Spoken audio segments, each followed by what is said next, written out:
is Janis Jagodzinski. I'm a textile artist. I went to school at Virginia Commonwealth University in Richmond, Virginia. Have a degree in weaving. I started out doing large commission artwork for corporations and decorators. After that, I got into working with fabric. The fabric pieces I work with now you see here. I cut the fabric. I work with many layers of fabric. A lot of these fabrics are from furniture stores that have been discarded. So I really enjoy using those pieces. I have several stores that give me their leftover fabrics at this time. Something like this, I actually had a picture of a man holding a cigarette between his teeth. And I just immediately wanted to work with flowers, and I saw that as putting a flower in his teeth. As you can see, I blend my colors, so I have maybe 6 or 8 different colors of purple. In my stock at home, I actually put everything according to colors.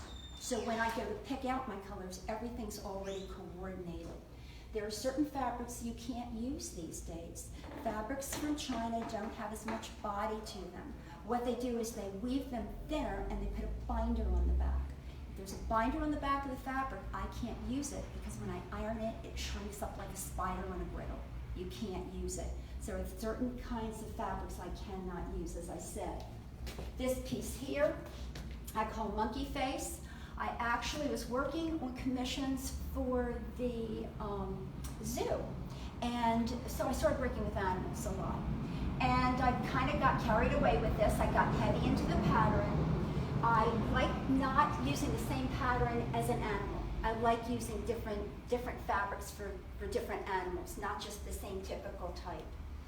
This piece here was actually a larger piece. It was double this size, and I thought it was too overwhelming. So I cut it in half. The fabric I used on this one is different from the fabric that I sold before. I like using the back of fabrics. This fabric is actually outdoor fabric, and it is the wrong side because the right side is too bold, and it would take away from the design. When I select fabrics for my background, I usually purchase 2 yards, which seems a little off the wall, but you have to find a repeat for where it falls. So I did many different configurations to find out where this wouldn't take away from the butterfly. Come down to this one. I actually made this one for my own home. I thought it was kind of fun. I made it for my living room. I got carried away. I really like the red, the orange and red around the bottom, just to give it some splash of color. Again, I also like some fabrics that have designs in them. This has bugs in the leaves. I like that. Now, if you can see with this, and you might not be able to, but you can see that it puckers a little bit in here. The reason that happens is because it's a double weave fabric.